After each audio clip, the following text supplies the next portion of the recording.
Assalomu alaykum, hurmatli Asaka tuman tez tibbiy yordam xodimlari. Hop, bugungi darsimizni boshlaymiz. Ovozim yaxshi boryaptimi? Guruhda yozib yuboringlar.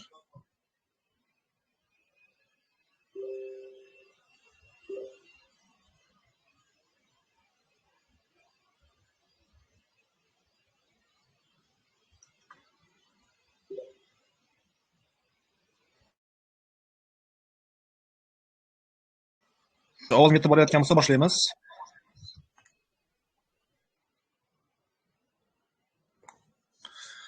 Xo'p, demak, bugungi mavzuyimiz arterial gipotenziya, ya'ni qon bosimini tushishi bilan bog'liq bo'lgan muammolar, sabablari va ularni davolash, oldini olish haqida demak gaplashib o'tamiz. Xo'p, o'tgan darsimizda arterial gipertenziya, ya'ni qon bosimini oshishi, sabablari, davolash, oldini olish barcha ma'lumotlarni o'tgan darsimizda gaplashib o'tgan edik. Bugun xudo xolasa arterial gipotenziya. Xo'p.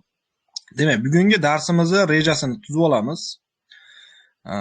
Arterial gipotenziya haqida tushuncha, arterial gipotenziya sabablari, gipotenziya belgilari, diagnostikasi, xavf guruhlari, davolash va oldini olish haqida gaplashamiz. Demak, boshladik. Xo'p, arterial gipotenziya. Sistolik qon bosimi 100 mm simob ustunidan, diastolik qon bosimi esa 60 mm simob ustunidan pasayganda arterial gipotoniya kelib chiqadi. Xo'p. Darsimizni boshlashdan oldin menga nima qilib beringlar, bilib beringlar, haligi tovush chiqmayaptimi? O'tgan darsimizdaqa guruhga yozib yuboringlar. Bunaqa tovush yo'q-a?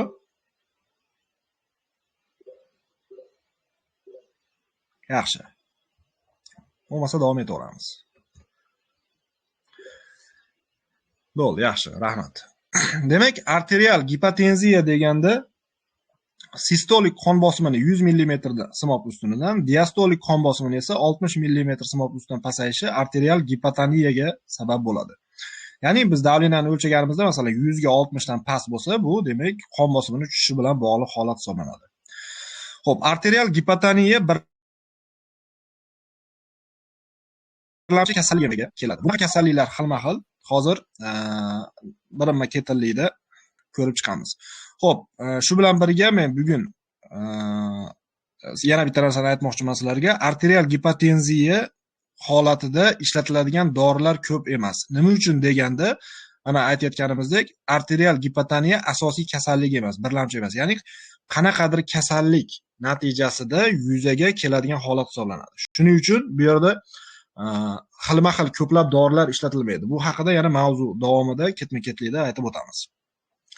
Arterial gipotenziya ko'pincha o'smirlarda va ayollarda uchraydi. Keksa odamlarda ham uchrashi mumkin. Arterial gipotenziya tomirlar tonusini pasayishi, ya'ni masalan qon tomirlarida qandaydir kasalliklar, masalan ateroskleroz bo'lganda keksa odamlarda ham demak gipotenziya holati uchrashi mumkin. Bu qanday bo'ladi desanglar, ateroskleroz natijasida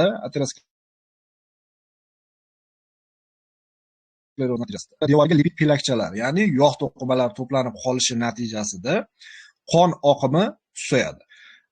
Ya'ni o'sha masalan qaysi qon tomir aterosklerozga uchragan bo'lsa, ana shu qon tomir qaysi to'qimaga boradigan bo'lsa, ana shu to'qimada qon aylanishi pastroq bo'ladi. Qanchalik qon hajmi qon tomirda kam bo'ladigan bo'lsa, qon tomir devoriga shuncha bosim kam beradi. Shuning uchun ham arterial gipotenziya kelib chiqishi mumkin. Xo'p, arterial gipotenziyaning sabablari. Arterial gipotenziya sabablari turlicha bo'lishi mumkin. Biz bularni ko'rib chiqamiz. Demak, birinchisi, bu birlamchi shakli, ya'ni arterial gipotenziyani demak birlamchi shakli ham mavjud ekan. Birlamchi shakliga ko'ra ko'pincha stress, depressiya, uyqusizlik tufayli bosh miyada demak neyrosirkulyator distoniya tufayli yuzaga kelishi mumkin. Ya'ni nerv orqali yuzaga keladiganlar birlamchi shakli hisoblanadi gipotenziyani. Ikkinchisi, ortostatik gipotenziya. Bu vegetativ yetishmovchilik tufayli yuzaga keladi. Demak, bu holatni o'zgartirganda demak qon bosimini pasayishiga olib keladi. Xo'p, o'rta statik gipotenziya, ya'ni vegetativ yetishmovchilik deganda nimani tushunishimiz kerak? Odam organizmida markaziy nerv sistemasi bor, periferik nerv sistemasi bor. Masalan, periferik nerv sistemasiga vegetativ nerv sistemasi kiradi. Vegetativ nerv sistemasida ikki xil nerv tolalari bor. Simpatik va parasimpatik nerv tolalari bo'ladi. Simpatik va parasimpatik nerv tolalari bir-biriga qarama-qarshi ish qiladi. Ya'ni masalan kuchaytirsa, parasimpatik nerv aksi yo bo'lmasa simpatik nerv oshqozonni ichini susaytirsa, parasimpatik nerv kuchaytiradi. Ya'ni bir-biriga qarama-qarshi ta'sir ko'rsatadi. Bu yerda xuddi shuni nazarda tutyapti. Nerv orqali agar tomir tonusi demak pasayadigan bo'lsa, qon oqimini susayishiga olib keladigan bo'lsa, bu arterial gipotoniyaga sabab bo'ladi. Xo'p, ovozim yaxshi boryaptimi? Guruhga yozib yuboringlar, hozir ovoz bo'linib kelyapti deyishyapti.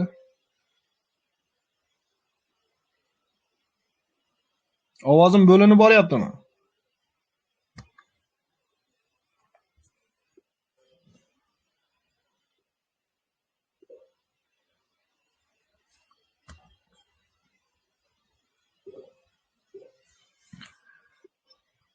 Xo'p, kimga yaxshi bormayotgan bo'lsa, o'zingizlarni internetingizlarni bir tekshirib qo'yasizlar. Xo'p. Menda hech qanaqa uzilish yo'q, men Wi-Fi damanda. Hozir Wi-Fi yaxshi ishlayapti, shuning uchun yaxshi borayotgan bo'lishi kerak ovozim. Xo'p, davom etamiz bo'lmasam, internetingizlarni bir ko'rib qo'yasizlar. Demak, o'rta statik gipotenziya haqida gaplashdik. Ya'ni vegetativ yetishmovchilik, vegetativ nerv sistemasi bilan bog'liq muammolar yuzaga kelganda arterial gipotenziya yuzaga kelishi mumkin. Xo'p, navbatdagisi ikkilamchi gipotenziya. Ikkilamchi gipotenziya deganda qaysidir kasallik natijasida yuzaga keladigan arterial gipotoniya tushuniladi. Masalan, birinchisi oshqozon yarasi, temir tanqisligi anemiyasi, gipotireoz, miokardit, diabetik neyropatiya va boshqa kasalliklar natijasida yuzaga kelishi mumkin. Xo'p, misol tariqasida bittasini ko'rib chiqamiz. Aytaylik, masalan, bitta bemorda surunkali gastrit bor oshqozonida va u vaqt o'tgan sari yaraga aylandi, ya'ni oshqozon yarasiga. Oshqozon yarasidan masalan aytaylik qanaqadir sabab bilan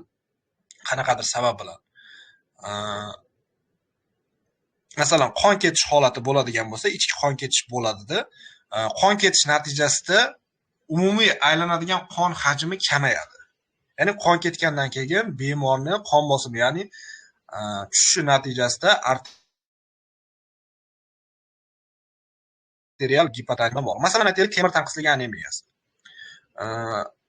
Temir tanqisligi anemiyasi, ya'ni kamqonlikka uchragan odamlar juda ham ko'p. Ana shu temir tanqisligi anemiyasiga uchragan bemorlarning qon bosimini o'lchasanglar past bo'ladi. Nima uchun desak, bunda ham o'sha qon hajmining kamayishi. Qon yetarli bo'lmagandan keyin qon tomir devoriga yetarlicha tonus bera olmaydi va natijada qon bosimi tushadi.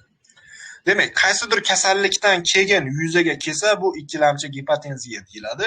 Deyarli 95-96% holatda arterial gipotenziya ikkilamchi bo'ladi. Ikkilamchi.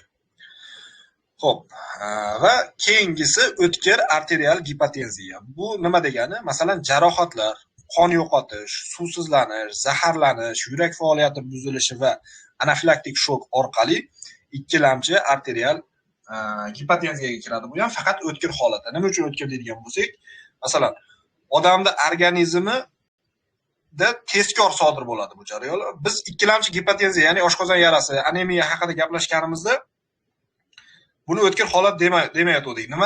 Nimaga desalar, oshqozon yarasi bilan anemiya bu surunkali kechuvchi kasallik hisoblanadi, darrov paydo bo'lmaydi.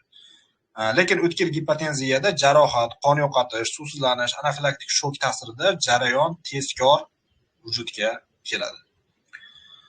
Xo'p, shuning uchun ham o'tkir arterial gipotenziya deb ataladi. Xo'p, arterial gipotenziyaning belgilari. Arterial gipotenziyaning belgilari quyidagilardan iborat bo'ladi. Birinchisi, terining rangparligi. Terini rangpar bo'lib qolishi tabiiy holat, chunki qon oqimi susayadi. Hujayrada va qon tomirda ya'ni qon, ya'ni suyuqlik hajmi kamayishi natijasida teri rangpar, ya'ni oqish holatga keladi. Tez charchash, bosh aylanishi, diqqatni jamlashni buzilishi, vertikal holatdagi noturg'unlik. Vertikal holatdagi noturg'unlik degani ham mana shu tikka turganda, demak, odam o'zini boshqara olmaslik. Hushdan ketishlar, umumiy zaiflik, uyquchanlik, taxikardiya, sovuq oyoq va qo'llar. Xo'p, demak, arterial gipertoniyaga uchragan odamlarda taxikardiya bo'ladi, ya'ni yurakni, ya'ni pulsni urishi tez bo'ladi. Normada odamda demak puls 60 tadan 80 tagacha bo'lishligi kerak, lekin kamqon odamlarda, arterial gipotenziyasi bor odamlarda qarasanglar pulsi baland bo'ladi, ya'ni taxikardiya bo'ladi. Shu joyda men sizlarga bitta narsa aytib o'tib ketmoqchiman. Aritmiyalar degan narsalar bor. Ya'ni yurakni faoliyatini buzilishi. Bu bemorlarda ham taxikardiyalar bo'ladi. Ushbu taxikardiyalarda masalan yuragida aritmiyasi bor, yuragida muammosi bor odamda ba'zi bemorlarda qarasanglar 130 ta, 140 ta, hatto 180-200 tagacha pulsni ko'rishinglar mumkin. Lekin aytaylik, anafilaktik shok berdi bitta bemorga yoki boshqa qanaqadir kasallik, qon bosimini tushishi bilan bog'liq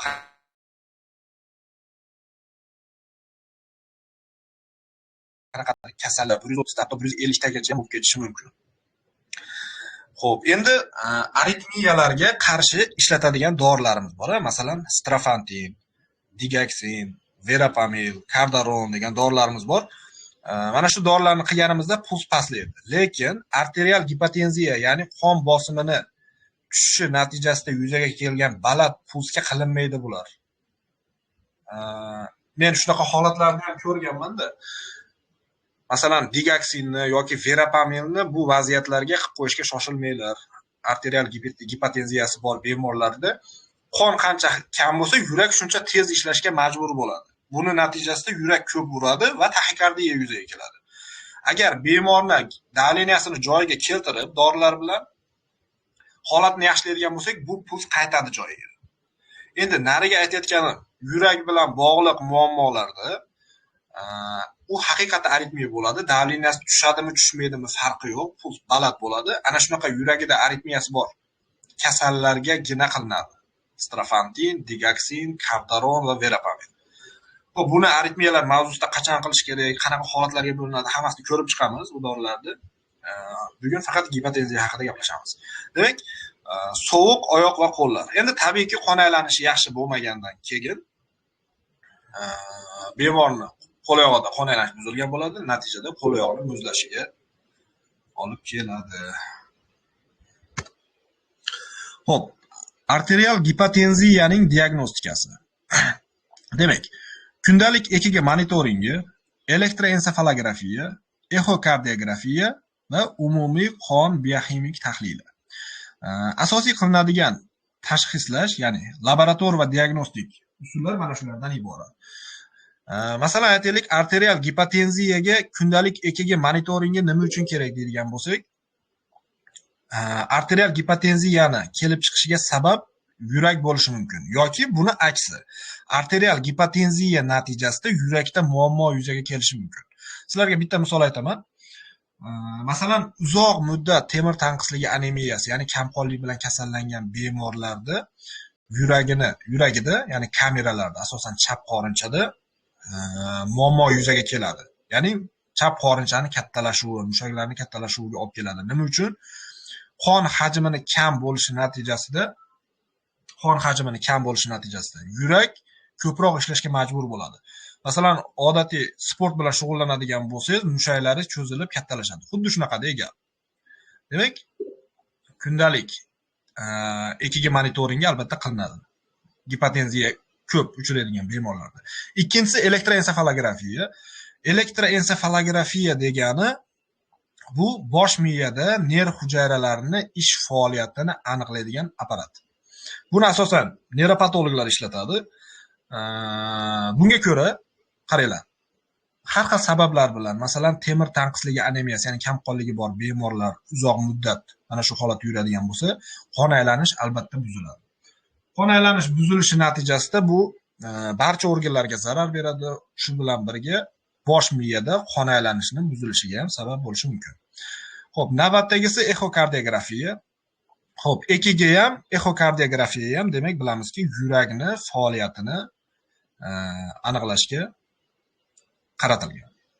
To'rtinchisi umumiy qon bioximik tahlili. Bu qonni demak, o'sha qonni analiz qilish, qonni bioximik tahlili degani. Bunga ko'ra, arterial gipotenziyasi bor bemorlarning asosan qaysi ko'rsatkichlari tekshiriladi? Xo'p, gemoglobin tekshiriladi. Gemoglobin. Demak, rang ko'rsatkichi tekshiriladi, eritrositlar soni tekshiriladi. Mana shu 3 ta narsa temir tanqisligi anemiyasi natijasida, demak, gipotenziya yuzaga keldi deydigan bo'lsak, ana shu moddalar tekshiriladi. Undan tashqari boshqa ko'rsatkichlar ham tekshiriladi. Buni albatta bu gematologiya sohasiga aloqador narsa. Buni agar ichiga chuqur kirib ketadigan bo'lsak, ma'lumotlar ko'p. Lekin bizga hozir bu narsalar kerak emasda chuqurlashmaymiz.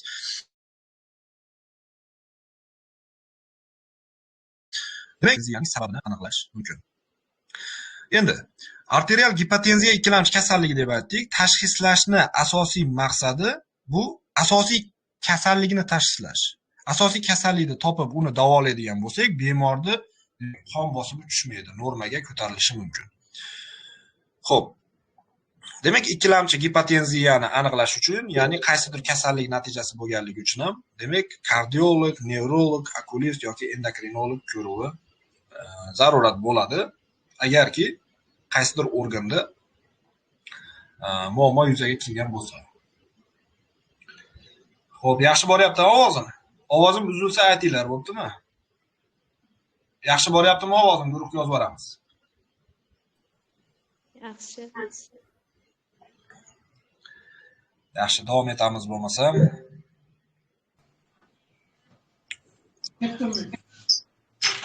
Kelyapti ovoz. Xo'p, rahmat. Xo'p, xo'p, rahmat. Mikrofonlarni o'chirib olasizlar endi. Davom etamiz.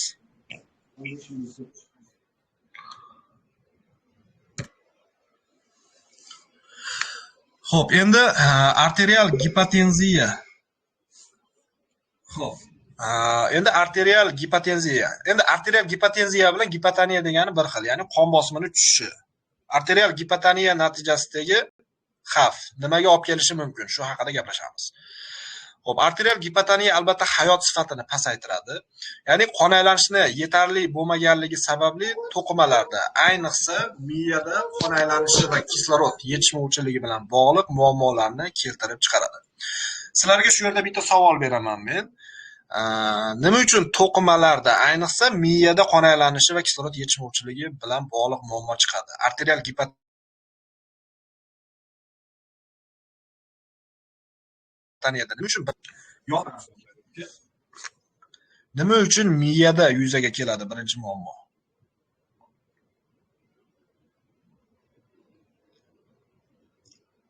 Javob bormi?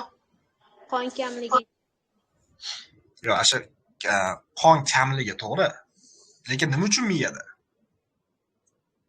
Boshqa nimaga yurakda emas, nimaga buyrakda emas? Nima uchun miyada?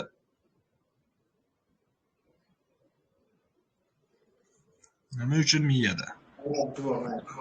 Kislorod yetishmovchiligidan emasmi? Xo'p, kislorod yetishmovchiligidan to'g'ri, o'zi yozuvda ham kislorod yetishmovchiligi deyilgan. Faqat birinchi sabab miyadan emas. Ya'ni boshqa organda ham chiqishi mumkin edi, lekin asosiy birinchi bo'lib miyada qon aylanishi buziladi. Buning uchun kim Abdulaziz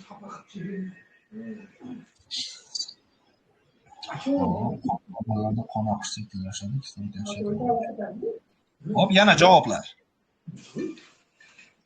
Hop, mikrofoninglar iltimos o'chirib olinglar. Bu yerda ovoz chalkashyapti-da. Iltimos.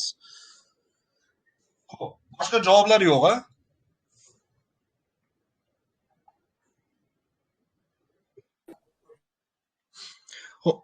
Xo'p, javobni o'zim beraman bo'lmasam, qaranglar. Xo'p, barcha organlarimiz qon tomirlari bilan ta'minlangan bo'ladi. Lekin bosh miya, ya'ni nerv tolalalarimizda joylashgan qon tomirlari eng yupqa bo'ladi.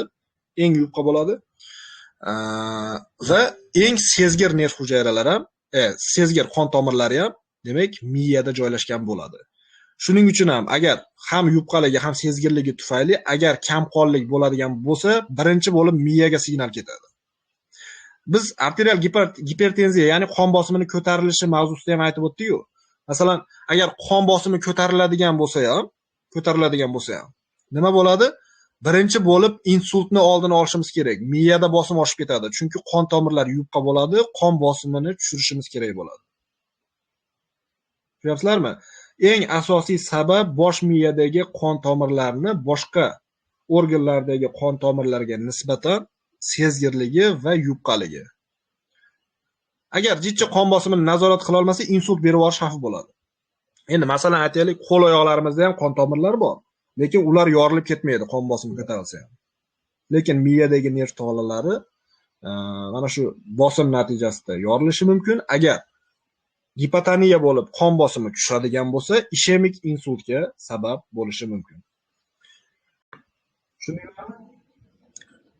Yaxshi qon bilan bo'lgandan keyin nerv hujayralari albatta tezroq bo'ladi. Shuning uchun ham bu yerda birinchi o'rinda muammo miyada yuzaga keladi. Endi agar arterial gipotenziya, ya'ni qon bosimini tushishi kritik darajadan past, kritik bosimdan past holatga tushadigan bo'lsa, bemorda kardiogen shok holati yuzaga kelishi mumkin.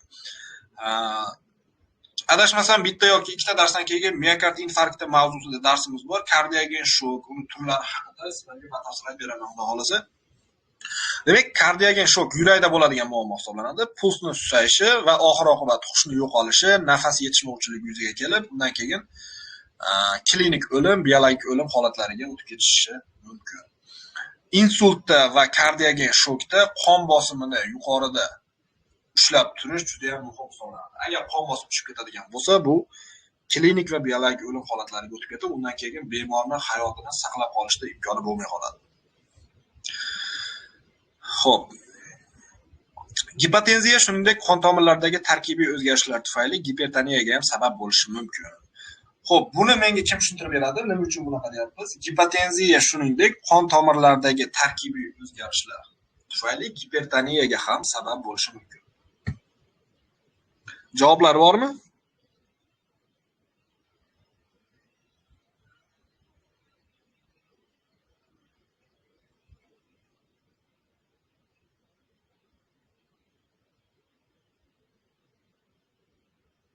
Kimda javob bor? Gipotenziya shunday qon tomirlaridagi tarkibiy o'zgarishlar tufayli gipertoniyaga ham sabab bo'lishi mumkin. Qanday qilib gipotenziya gipertoniyaga ham sabab bo'ladi?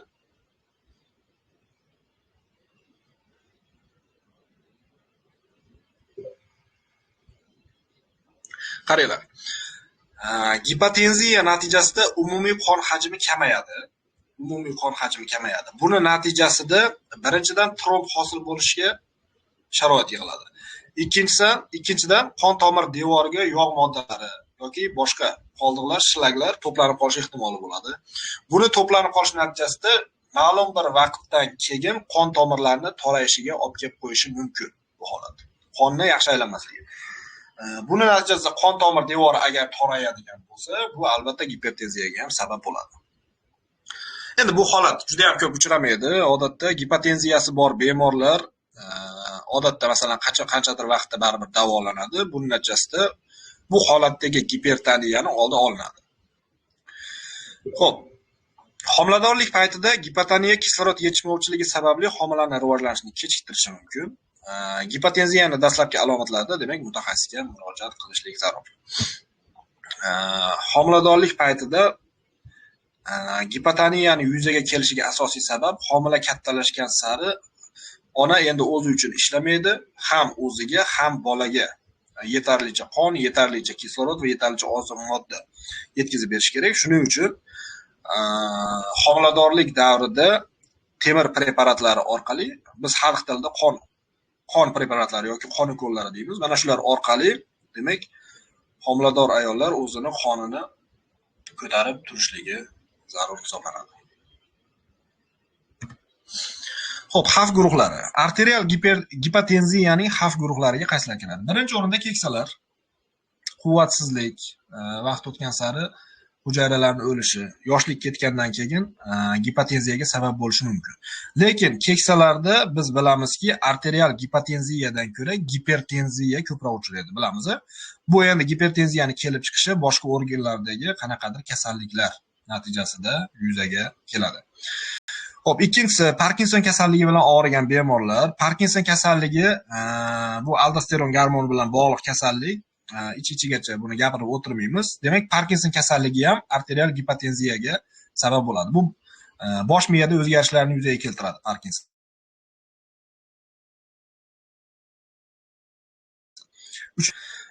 To'rtinchisi isimoylik, ya'ni nasldan naslga o'tishi mumkin bo'lgan holat. Beshinchisi yurak qon tomir kasalligi bo'lgan shaxslarda ham demak arterial gipotenziya xavfi mavjud. Xo'p, davolash. Arterial gipotenziya mustaqil kasallik bo'lmaganligi uchun asosan asosiy kasallikni davolash maqsadga muvofiq bo'ladi. Bu holatda ikki xil davo bo'ladi: simptomatik davo va asosiy kasallikni davolash. Simptomatik davo deganda buni asosan arterial gipotoniya natijasida yuzaga keladigan holat. Simptomatik davo o'tkazish bu holatda asosan tez tibbiy yordam xodimlarini bo'yniga tushadi. Nimaga desanglar, arterial gipotoniya natijasida qon bosimi tushganda bemor qon bosimi ko'tarilganda chidashi mumkin, lekin qon bosimi tushib ketganda chidolmaydi. Shuning uchun tez tibbiy yordamga bu holatda muhtoj bo'ladi va tez tibbiy yordam xodimlari dori vositalari orqali demak qon bosimini ko'tarishi mumkin. Xo'p, ikkinchisi asosiy kasallikni davolash. Asosiy kasalliklar ko'pligini aytdik biz. Yurak bilan bog'liq bo'lishi mumkin, miya bilan bog'liq bo'lishi mumkin, yoki qon tomir kasalliklari bilan yoki anemiya, kamqonlik bilan bog'liq bo'lishi mumkin. Asosiy kasallikni topib davolash orqali demak arterial gipotenziyani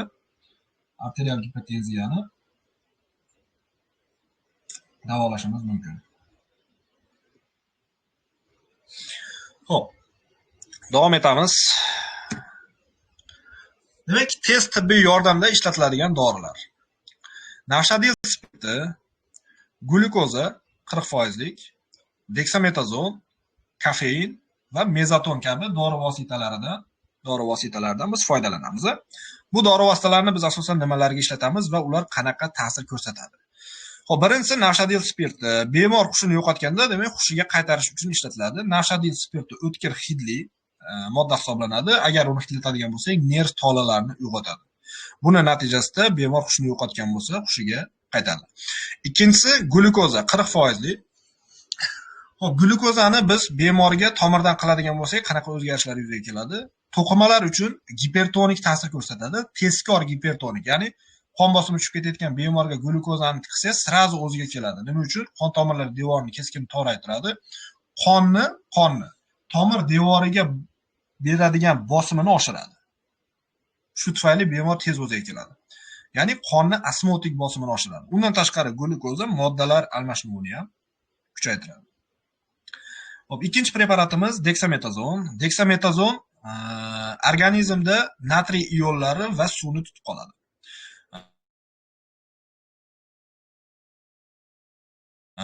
O'tgan darsimizda arterial gipertoniya mavzusini o'tganimizda aytib o'tgan edik.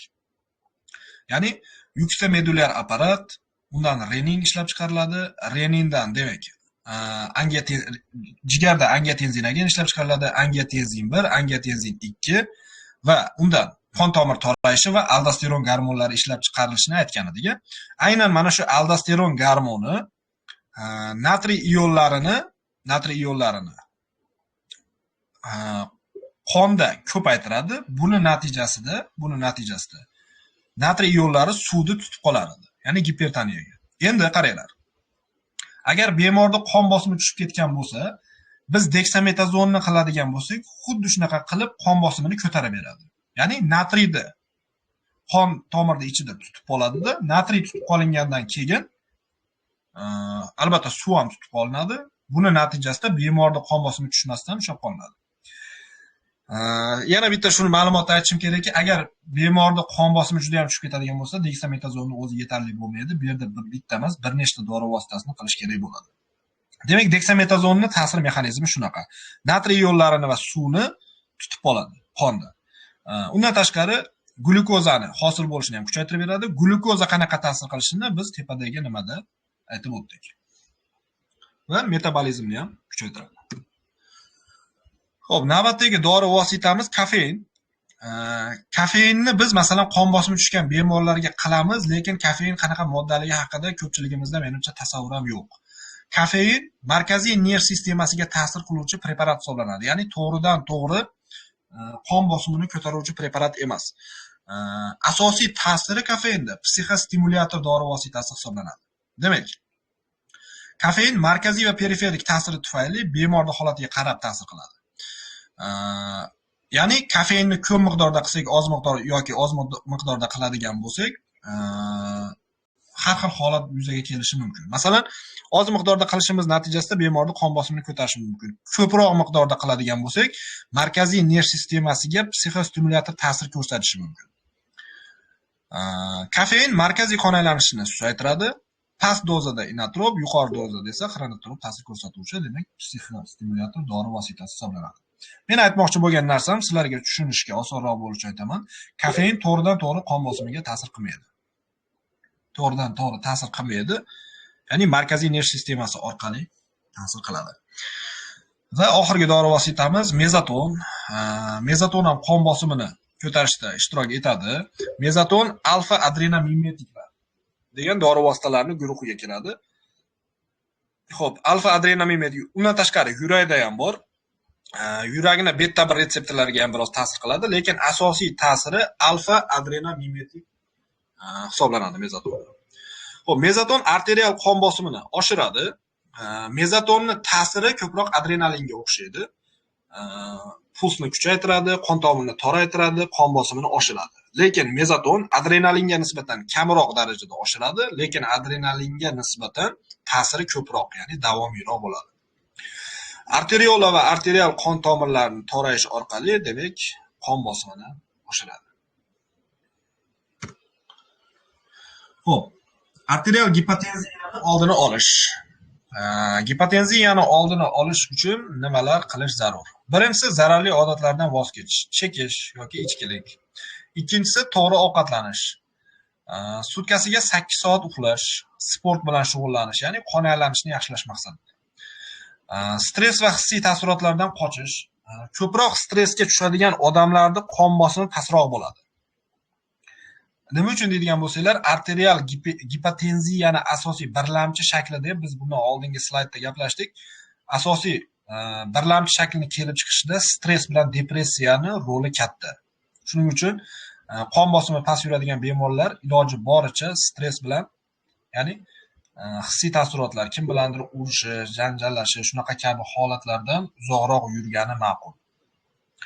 Dush qabul qilish, tanani chiniqtirish orqali ham gipotenziyani oldini olish mumkin. Bunda ham qon aylanish yaxshilanadi. Demak, asosiy kasallikni davolash, arterial qon bosimini nazorat qilish va undan tashqari turmush tarzini yaxshilash. Bular gipotenziyani oldini olish uchun, demak, zarurat. Xo'p, arterial gipotenziyada parhez. Demak, ratsionda nimalar bo'lishi kerak? B guruhi vitaminlari. Nima uchun B guruhi deydigan bo'lsak, bu nervlarni, B guruhi vitaminlari nervlarni faoliyatini yaxshilaydi. B guruhi vitaminlari. Undan tashqari C vitamini, oqsillar, masalan, qaysi oqsillar? Tuxum sarig'i, sabzi, jigar, sut tarkibidagi, demak, oqsillar. Demak, qon aylanishini yaxshilaydi. Undan tashqari gipotenziyani oldini oladi. Keyingisi kuniga 5-6 marta oz-ozdan ovqatlanish. Ya'ni oz miqdorda yeydi, lekin tez-tez. Mahali ko'paytiriladi. Me'yordagi tuz iste'moli yoki o'tkir kaloriyali taomlarni iste'mol qilish. Biz arterial gipertenziya, ya'ni qon bosimini ko'tarilishi mavzusida tuz iste'molini chekladik. Buni sababi sifatida sizlarga aytgan edim. Tuz organizmga kirsa, qonda suyuqlik hajmi ortadi. Chunki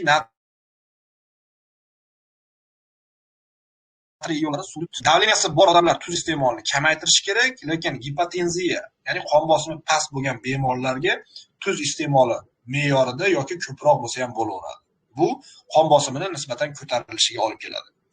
Bundan tashqari o'tkir kaloriyali taomlarni ham iste'mol qilish kerak. O'tkir kaloriyali taomlarni iste'mol qarab bilmaysanmi ko'zda eshik yop. bosib ishton yechadi ishton yechadi buni yechadi o'zi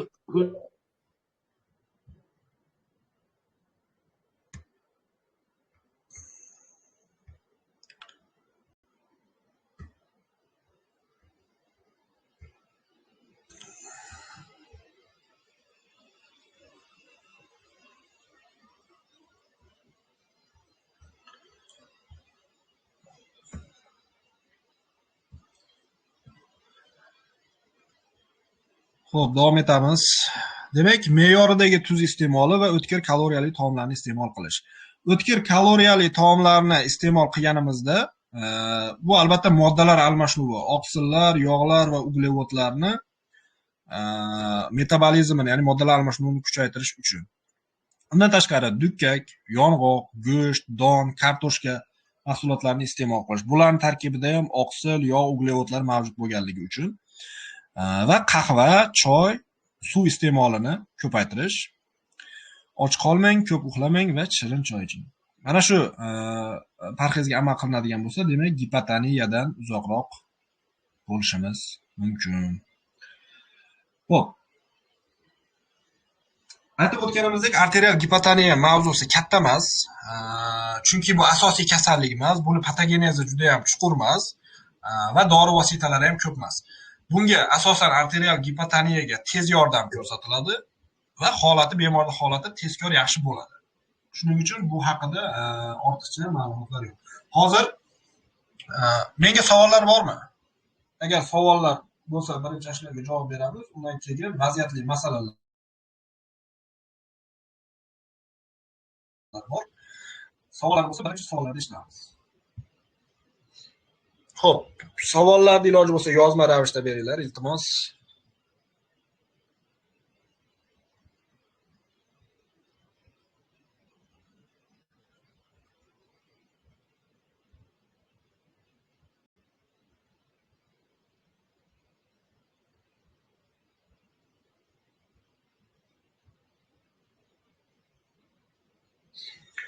Savollar bo'lsa yozma ravishda beringlar, iltimos.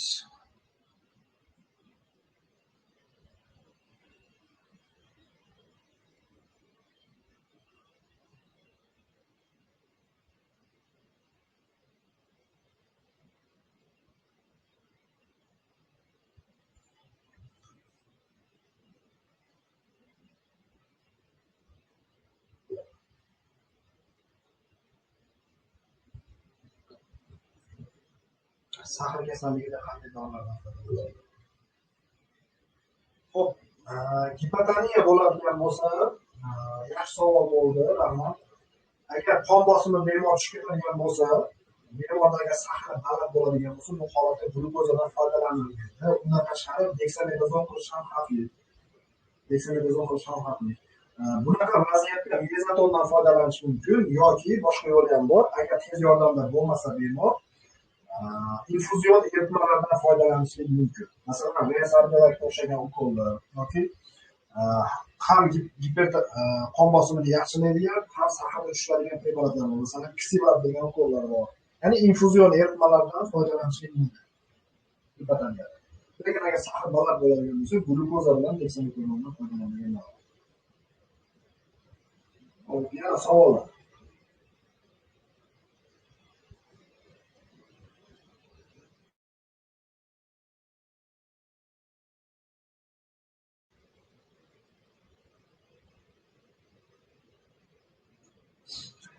Boshqalarda savol yo'q, vaziyatli masalalar bor. Qiziq, vaziyatli masalalarni ortga qo'yganman. Agar savol bo'lmasa, vaziyatli masalani boshlaymiz.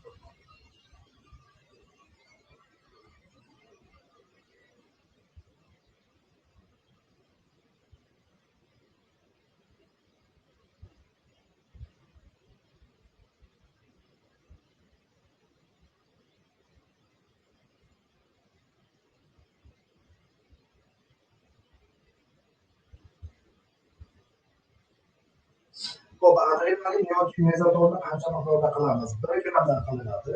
Bu vaziyatda bemorning holatiga qaraysizlar. Agar qon bosimi tushib ketgan bo'lsa, lekin hushi joyida bo'ladigan bo'lsa, adrenalinni teri orasiga qilish ma'qul. Adrenalinni teri orasiga. Agar bemor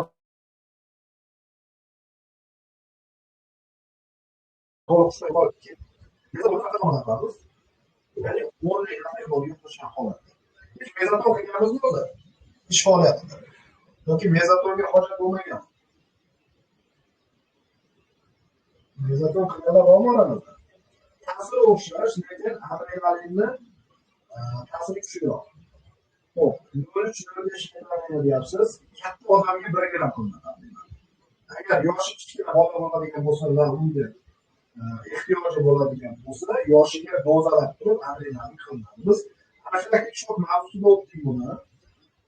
Tepadagi darslarda qaraydigan bo'lsanglar, kattalarga qancha qilinadi-yu adrenalin, yosh bolalarga qancha dozada bo'ladi, o'sha short mavzusida berilgan. Tushunarlimi?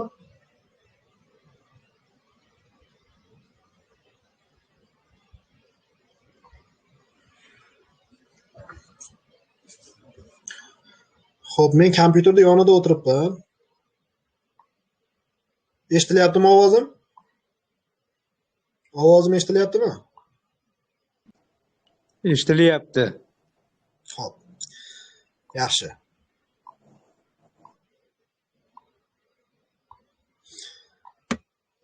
Xo'p, vaziyatli masalalarni tashaveraya bo'lmasam, vaziyatli masalalarda ham yaxshilarini tayyorlab qo'ydim hozir sizlarga.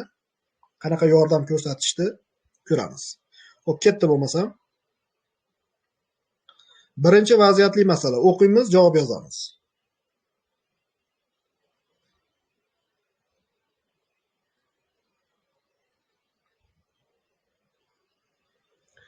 O'qiymiz va javob yozamiz.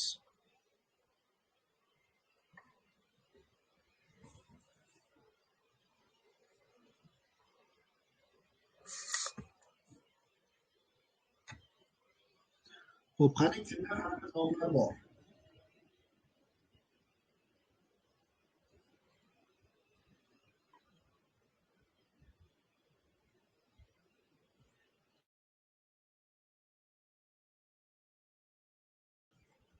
Tashxis qo'yamiz va yordam ko'rsatamiz. Nimalar qilishimiz mumkin?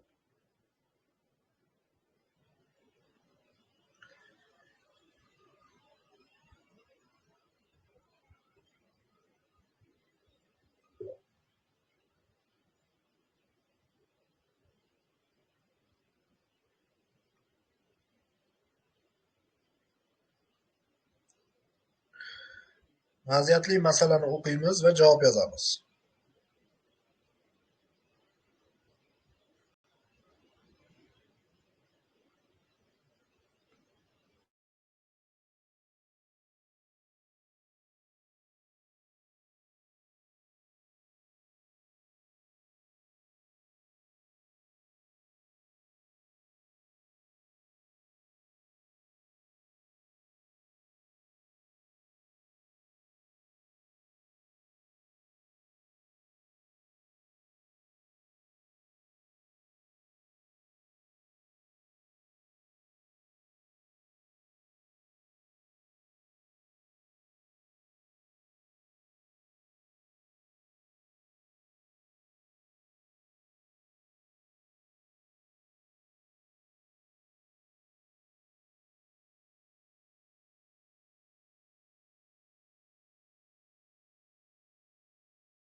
Yo, ekran o'chib qoldimi? Men nimagadir nosozlik bo'lyapti hozir.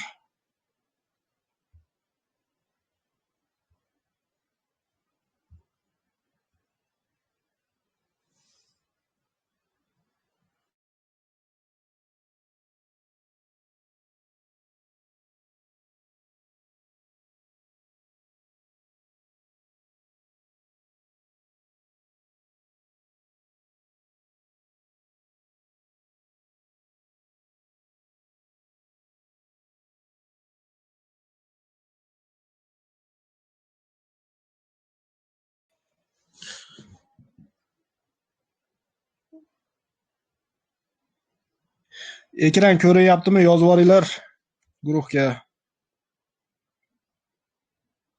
Ekran ko'ryaptimi? Nimaga bunaqa bo'lyapti ekan? Ekran Ko'rindi? xira. Undan oldin o'chiqmidi?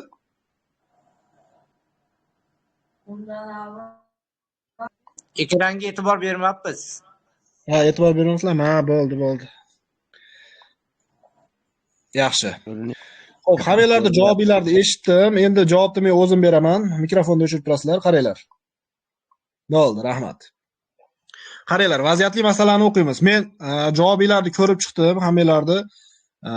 Ayrimlarda to'g'ri javob bor, ayrimlarda noto'g'ri ham aralashib ketgan. Sizlarga men hozir bu vaziyatni to'liq tahlil qilib beraman. Bemor Ikromov Nurmuhammad 36 yoshda. Bir necha yillardan buyon surunkali gastrit bilan og'rib kelgan.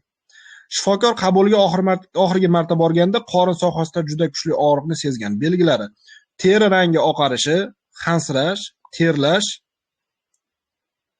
terlash, kuchli og'riq ta'sirida hush buzilishi, tilida oq karash. Ovozim boryaptimi? Tilida oq karash.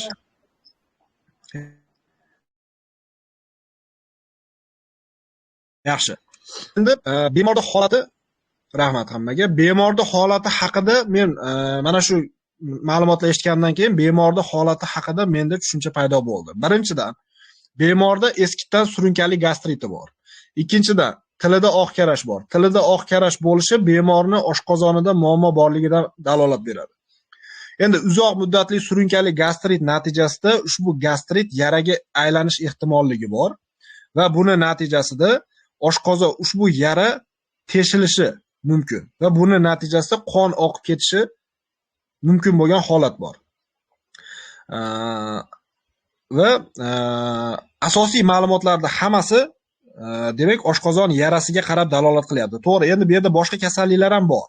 Masalan, miokard infarkti bo'lishi mumkin, abdominal turi, ya'ni qorin tipi bo'lishi mumkin. Lekin uni o'ziga yarasha shikoyatlari, o'ziga yarasha belgilari bor. Sovuq ter chiqishi, arterial gipertoniyani yuzaga kelishi, eskitdan yuragida muammo borligi.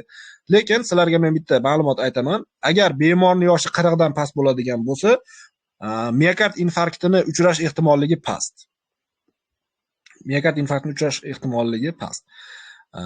Endi qaranglar. Shifokor nima qilish kerak bu yerda? Demak, bemorda ichki qon ketish holati bo'lyapti. Albatta, bu yerda birinchi o'rinda qon to'xtatish uchun preparatlar qilish zarur. Bizi tez tibbiy yordamda, demak, adashmasam ditsinon bor, yo Vikasol ham bormi?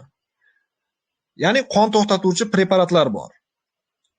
Agregat hosil qiladigan ditsinon, vikasol, aminokapron yoki boshqa qon to'xtatuvchi preparatlardan foydalanishingiz mumkin. Ikkinchi holat bemorni qon bosimini tushishi. Bu holatda biz glyukozadan, deksametazondan yoki kofeindan foydalanishimiz mumkin. Qaranglar, hozir men qorin bo'shlig'idagi juda kuchli og'riqqa analgetik qo'llash kerak degan holat ko'p ko'rdim.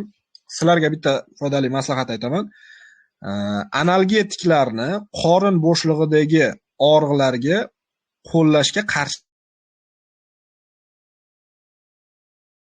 ko'rsatma bor. Deganda nimani tushunamiz? Og'riq qoldiruvchi deganda bunaqa preparatlar ko'p. Turli xil guruhlari bor, og'riq qoldiruvchilarni. Masalan, analgetiklar bor, spazmolitiklar bor va nosteroid yallig'lanishga qarshi dori vositalari bor. Birinchisi analgetiklar deydigan bo'lsak, analgetiklarning ikki guruhi bor. Narkotik analgetiklar va non-narkotik analgetiklar. Narkotik analgetiklarda eng mashhuri morfin. Morfinlar hozirda tez tibbiy yordammasida yo'q, deyarli menimcha. Ikkinchisi non-narkotik analgetiklarga metamizol natriy tarkibli dorilar kiradi. Metamizol natriy tarkibli dorilarga analgin kiradi, baralgin kiradi, spazmalgon kiradi. Bularning hammasi analgetik, og'riq qoldiruvchilar. Endi analgetiklarni qorin bo'shlig'idagi og'riqlarga agar aniq ishonchingiz komil bo'lmasa, qo'llashni tavsiya qilmayman. Nima uchun? Agar analgetik qilinganda oshqozon va 12 barmoq ichak yarasi bo'lsa, o'sha yarani teshadi, yoradi. Ya'ni og'ir holatda bo'lsa, agar bemorning holati u darajada og'ir bo'lmasa, analgetik qilish baribir zarar beradi. Nima uchun? Bu kasallarni xirurg ko'rish kerak. Agar siz analgetikni qilib qo'yadigan bo'lsangiz, og'riqni yo'qotib qo'yasiz, natijada xirurg ishini qiyinlashtirishingiz mumkin. Shuning uchun analgetiklardan foydalanmagan ma'qul. Agar juda ham zarurat bo'lsa, og'riq qoldiruvchiga zarurat bo'ladigan bo'lsa, spazmolitiklardan foydalanish mumkin. Spazmolitiklarga noshpa kiradi, masalan, platfilin kiradi. Mana shu dori vositalaridan vaqtinchalik foydalanish mumkin. Undan tashqari nosteroid yallig'lanishga qarshi dori vositalari ham bor. Diklofenak, ketanal bular nosteroid yallig'lanishga qarshi dori vositalar kiradi. Demak, yuqoridagi kasalimizga qaytamiz. Ushbu kasalda demak, birinchi o'rinda qon to'xtatuvchi qilishimiz shart, ditsinon yoki vikasol. Undan keyin agar bemor kislorod va qon bosimini pastga tushirib yubormaslik. Buning uchun biz glyukozadan, deksametazondan yoki boshqa preparatlardan foydalanishimiz mumkin. Qon bosimini demak nazorat qilgan holda demak shoshilinchga olib borishimiz kerak bo'ladi kasalni. Xo'p, tushundinglar-a hammasini? Kimdadir savollar bormi?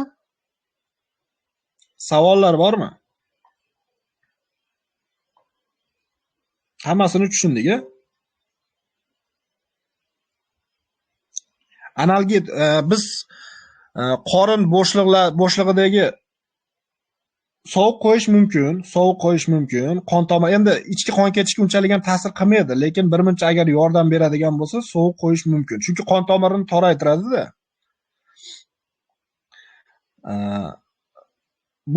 Bu haqida hali batafsil gaplashamiz. Ya'ni qorin bo'shlig'idagi og'riqlarni differensial diagnostikasi, ya'ni bir-biridan farqlash degan darsimiz bor. O'sha darsimizda xudo xolasa batafsil gaplashamiz. Xo'p, keyingi vaziyatli masalaga o'taymi?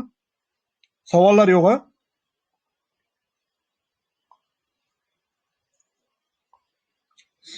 Savollar yo'q bo'lsa o'tamiz.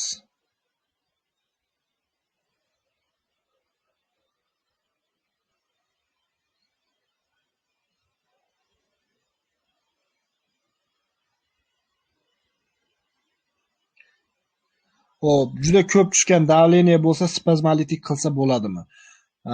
Davleniya juda ham tushib ketsa, u kasal og'riqdan ko'ra hushini yo'qotadi. Bu vaziyatda bemorning qon bosimini joyiga keltirish kerak. Tushunyapsizlarmi? Og'riqdan ko'ra bemor mayram og'riyapti deb dod solmaydi. Bu vaziyatda birinchi qon bosimini ko'tarib olasiz.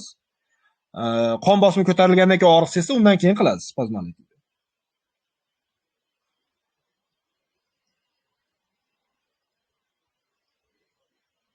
Tushunarlimi?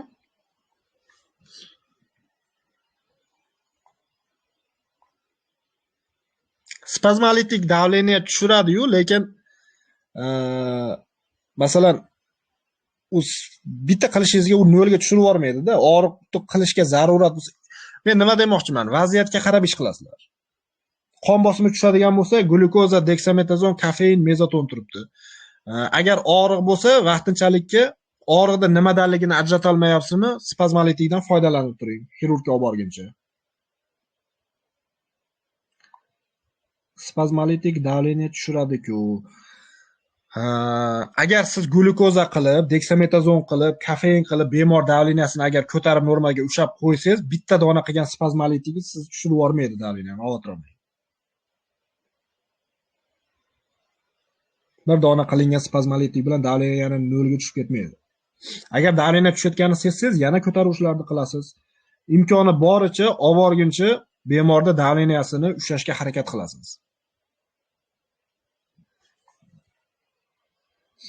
Xo'p, ikkinchi vaziyatli masalaga o'tamiz.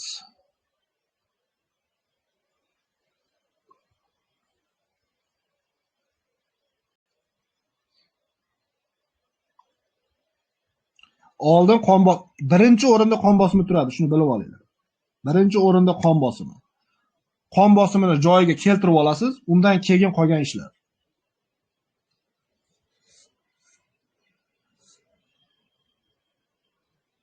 Lekin ko'pincha qon ketish holatlarida qon bosimini joyiga keltirish ham qiyin bo'ladi. Imkonini qilasizda, shifokor qo'ldan kelganini qiladi deydi-yu, o'sha tez yordamga olib borgunizcha qo'lingizdan kelganini qilib qon bosimini ko'tarishga harakat qildingiz. Lekin imkoni bo'lmadi, davleniya tushib ketaverdi. Chunki oshqozondagi yara katta edi. Qon ko'p ketdi-da, davleniyani ushlashga imkoni bo'lmadi, bemor halok bo'ldi. Bu vaziyatda siz aybdor bo'lmaysiz. Xo'p, demak, ikkinchi vaziyatli masalani o'qiymizda, javoblarni yozamiz.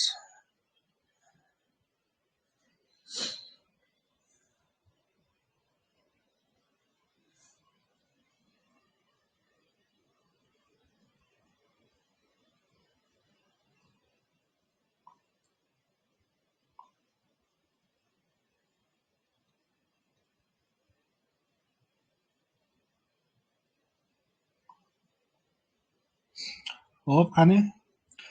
Javoblarni yozamiz.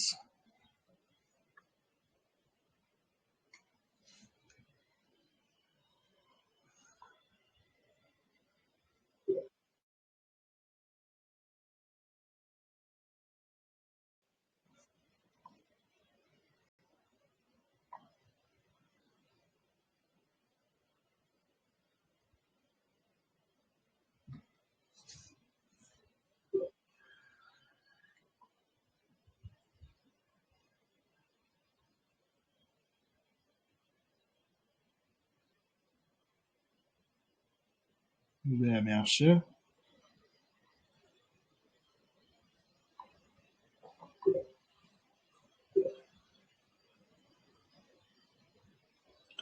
Platfilin glyukoza. Platfilinga hojat yo'q, chunki bemorda og'riq yo'q. Kofein qilish mumkin, to'g'ri.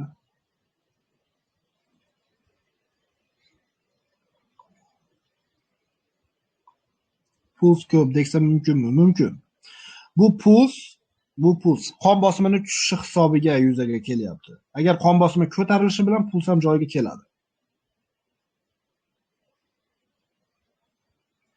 Demak, bu bemorda anemiyaning hisobiga yuzaga kelyapti.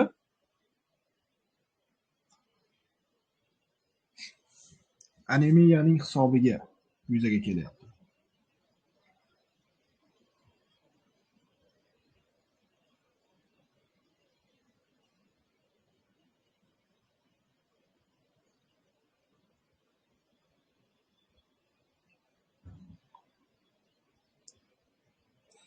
Yaxshi.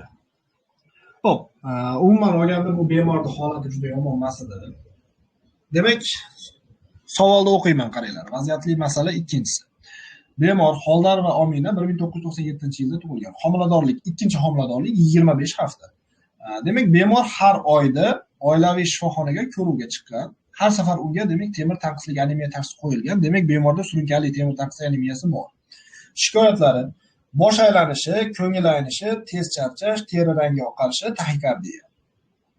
Demak, arterial bosimni o'lchaganimizda 70 ga 40 ekan, puls 110 bitdi, saturatsiya 95%. Bemorga tez tibbiy yordam ko'rsatish. Demak, bemorda ahvoli unchalik ham yomon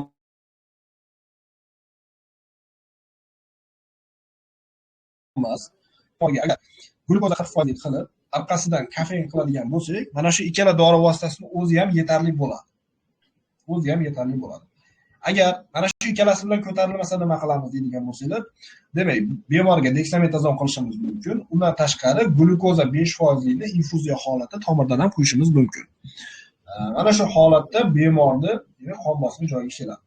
Qon bosimi joyiga kelgandan keyin, demak, umumiy qon tahlili o'tkazib, shu holatda gemoglobin, eritrositlar va rang ko'rsatkichlarini aniqlagan holatda bemorga temir, ya'ni qon preparatlari orqali, demak, qoni ko'p va aminokislotani cherezdan qilib bemor oladi.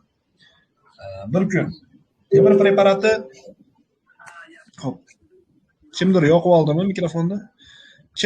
Bir kun, demak, temir preparati, bir kun aminokislota olib cherezdan qilib olish natijasida bemorda, demak, qoni joyiga keladi. Shu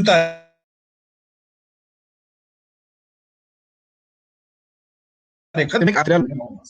Endi yarimta narsani aytib qo'ymoqchiman sizlarga, qaranglar. Bu homiladorda, demak, ikkinchi homiladorlik ekan, 25 hafta ekan.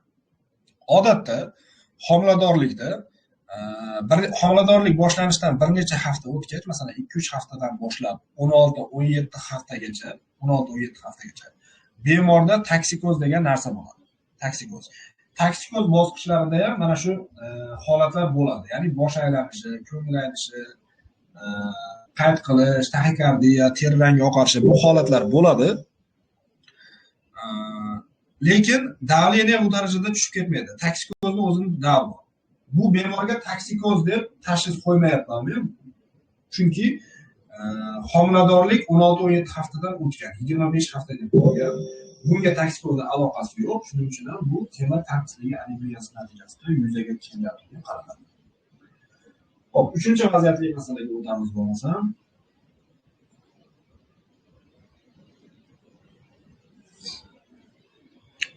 Hop, vaziyatli masalani o'qiymizda javob beramiz.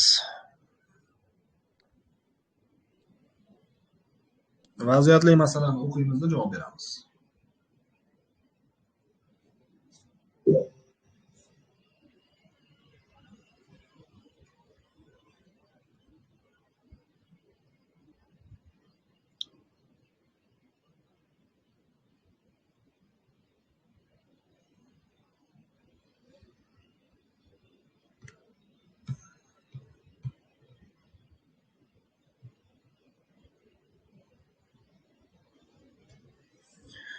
Vaziyatli masalani o'qiymizda javob beramiz.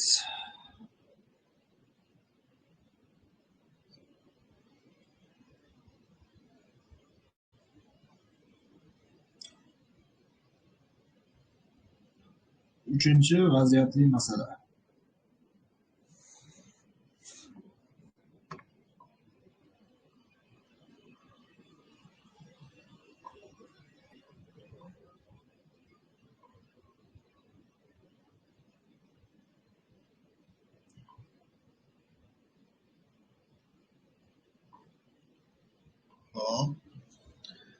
Yana kimda qanaqa javoblar bor?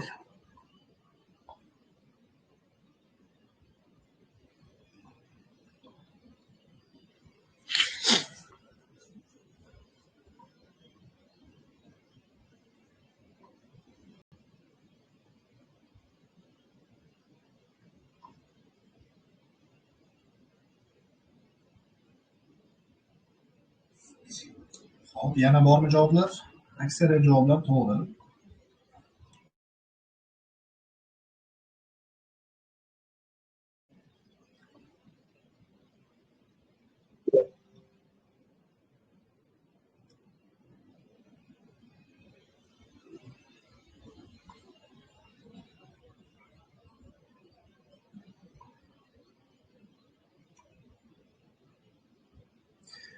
Yaxshi, hamma javoblar to'g'ri.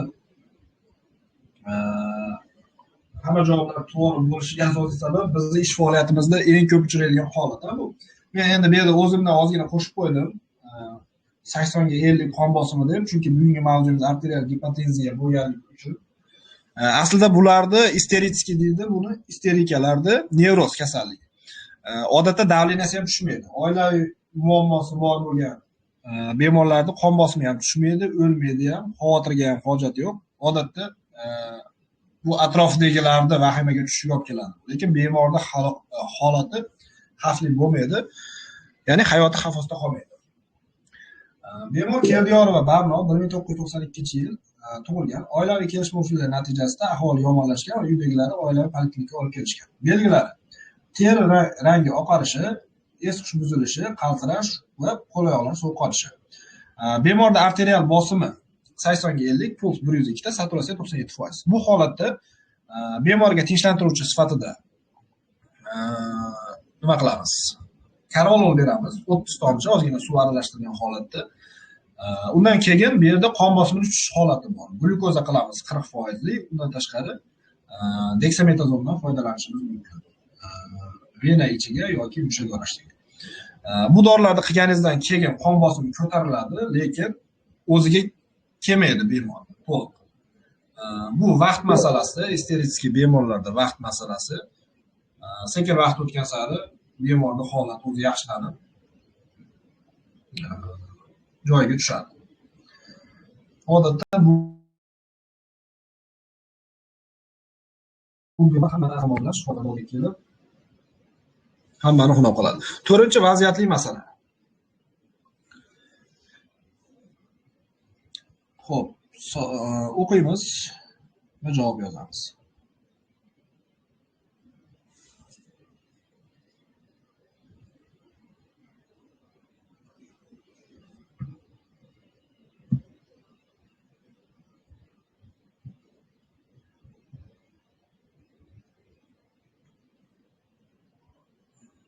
Xo'p, javob yozamiz. 4-vaziyatli masala.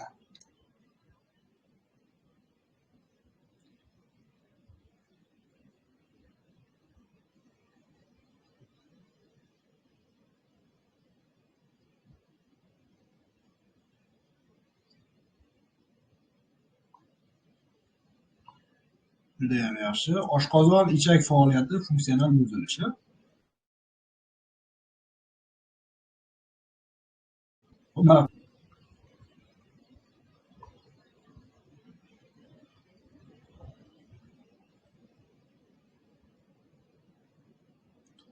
Nimalar qilishimiz mumkin?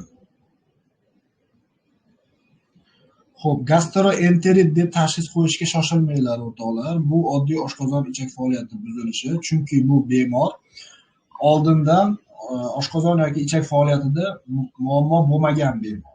Ya'ni bir kunlik aralash ovqat yeb qo'yish natijasida yuzaga kelgan. Shuni hisobga olinglar. Tashxis qo'yishdan oldin hisobga olinglar. Oldindan oshqozon ichakida muammosi yo'q buni. Birdaniga birinchi marta paydo bo'layotgan holat.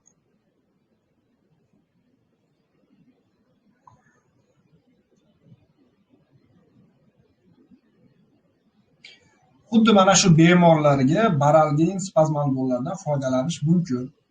Bunaqa bemorlarga foydalanish mumkin. Lekin surunkali kasalligi bo'lgan oshqozon 12 barmoq ichagida surunkali yallig'lanishi bo'lgan bemorlarga qilinmaydi. Baralgin va spazmollar. Lekin bu bemorlarga qilish mumkin. Xo'p, nima qilishimiz mumkin? Qani?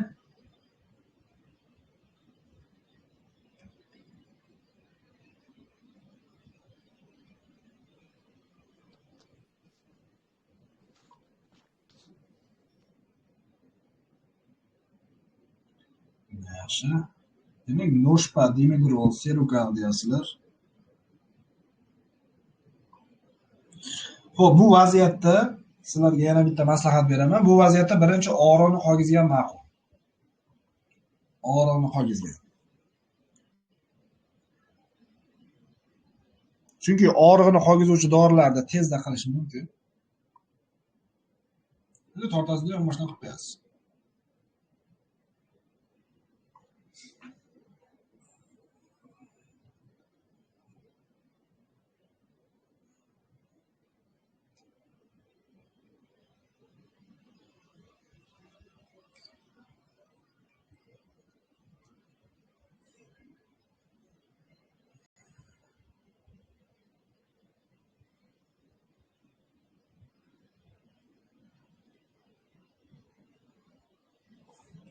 Xo'p, bo'ldimi javoblar?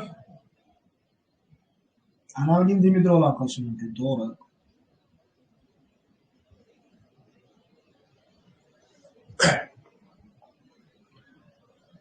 Xo'p, javoblar uchun rahmat. Xo'p, endi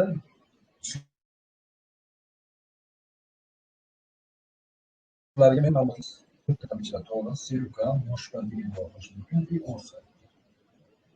Liver, barandin, atrexlor. Dimidrol boshqa. Xo'p, yaxshi. Qaranglar, bemorda qon bosimi tushyapti. To'g'rimi?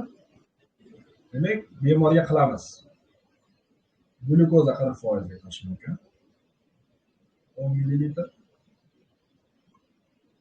Odatda glyukoza bilan ko'tariladi. Agar mabodo ko'tarilmasa, demak bemorga kofein yoki dexametrozondan foydalanishimiz mumkin. Demak, mana shularni qilganimizda bemorning qon bosimi joyiga keladi. Endi og'riq bor, ko'ngil aynish bor. Albatta serukal qilgan yaxshi. Serukalni tez tibbiy yordam xodimi serukal qiladi. Agar tez tibbiy yordamda bo'lmasangiz va yoningizda apteka bo'ladigan bo'lsa, yana bitta dori vositasini tavsiya qilaman. Asetron degan ukol bor. Asetronni demak, 10 natriy xlorga tortgan holatda qilsanglar, bemorning ko'ngil aynishini tezda qoldiradi. Asetronni 4 mg bor va 8 mg bor. Bundan tashqari, bemorda kuchli og'riq bor. Odatda analgetiklardan foydalaniladi. Baralgin yoki spazmolgonni tomirdan qilgandan ko'ra infuziya ma'qul. Masalan, demak, baralgin qiladigan bo'lsak, uning ichiga bitta spazmolit ham qo'shib olsak bo'ladi.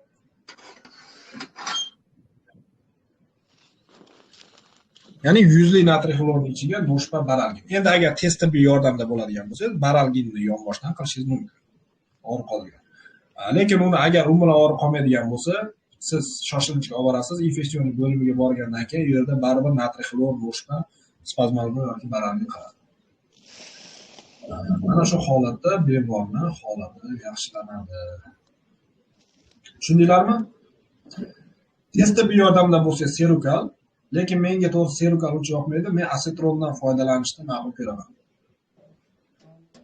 Xo'p. Menga savollar bugungi dars bo'yicha.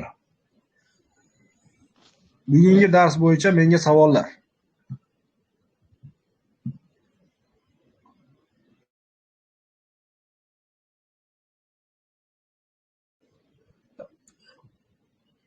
Tez tibbiy yordamda bo'lsa, iloji yo'q serukal qilasiz. Lekin men sizlarga variant aytyapman xolos. Asetron bo'ldi, yo'q, to'g'ri. Asetron yo'q. Rosa foydali ma'lumot bo'lsin deb aytib qo'yapman xolos. Xo'p, menga savollar. Bolalarda oshqozon ichak buzilishida serukal qilish mumkin emas deyilgan. Nima uchun? Xo'p, bolalardami? Yo'q, buni bilmas ekanman. Bolalarga qilish mumkin emasmi serukal?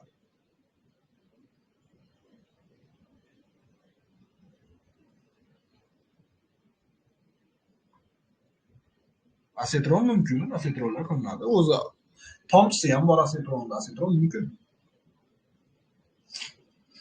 Xo'p, serukalda bir tarkibini ko'rib chiqishim kerak ekan shekilli. Bolalarga men to'g'risi serukal emas, ko'proq asetrondan foydalanganim uchun borasida.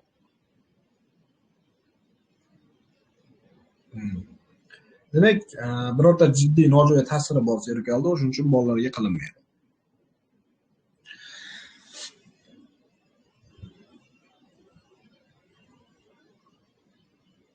Xo'p, yana savollar.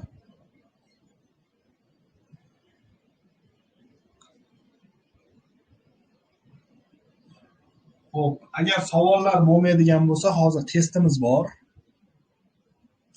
Arterial gipotoniya bo'yicha test nazorati. Xo'p, infeksiyani shunday dedi, 5 yoshgacha bo'lmaganlarga qilmaydi, markaziy nerv sistemasiga ta'siri bor. O'zim shunaqa o'yladim, serukalda menimcha markaziy nerv sistemasiga bolalarga ta'siri bo'lsa kerak. Xo'p, sizlar bitta narsa aytaman sizlarga.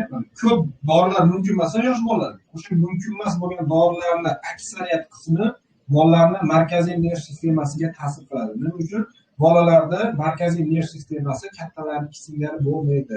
To'liq shakllanmagan bo'ladi. Shuning uchun nojo'ya ta'sir berishi mumkin. Sizlarga bitta magneziy misolda aytaman. Qaranglar.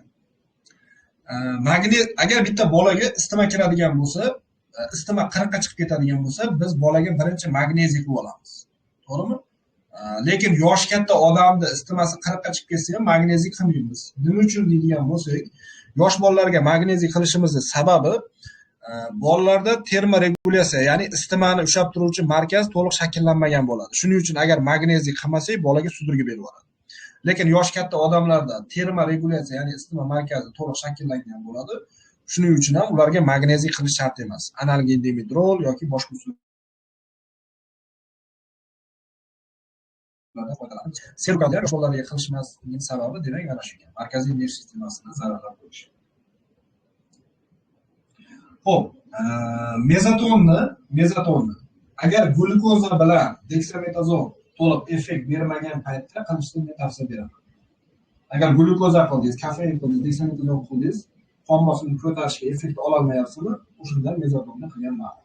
Mezoton ham o'sha adrenalinning bitta turida. Ta'siri kuchsizroq adrenalinga nisbatan, lekin ta'siri davomiyroq bo'ladi. Alfa adrenalin. Ya'ni qon tomirlarini toraytirib, qon bosimini oshiruvchi. Xo'p, yana savollar.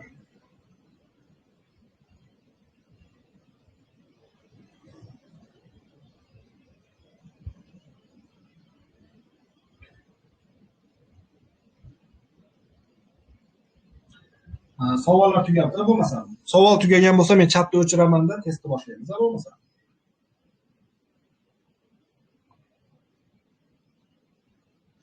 Naklofenni adashib tomirdan qilib olsa, bemorlarni bezovta qiladimi?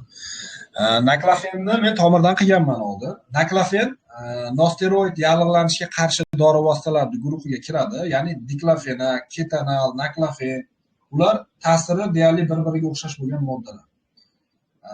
Endi yonboshdan qilgan ma'qul, lekin tomirdan qilsa ham juda unaqa bir nojo'ya ta'sir beradi. Mezoton tomirdan qildi.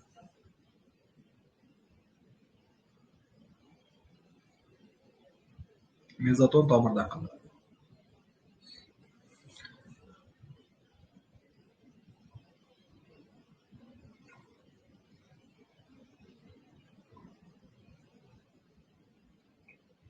Naklofenni men tomirdan qilganman. Shuning uchun aytaman, nojo'ya ta'sir qilmagan, lekin ko'pchilik yonboshdan qiladi. Ya'ni nosteroid yallig'lanishga qarshi dori vositalari. Xo'p, savollar tugagan bo'lsa men chatni o'chiraman. Hozir testni boshlaymiz bo'lmasa. Testni boshlaymiz. Savollar bo'lsa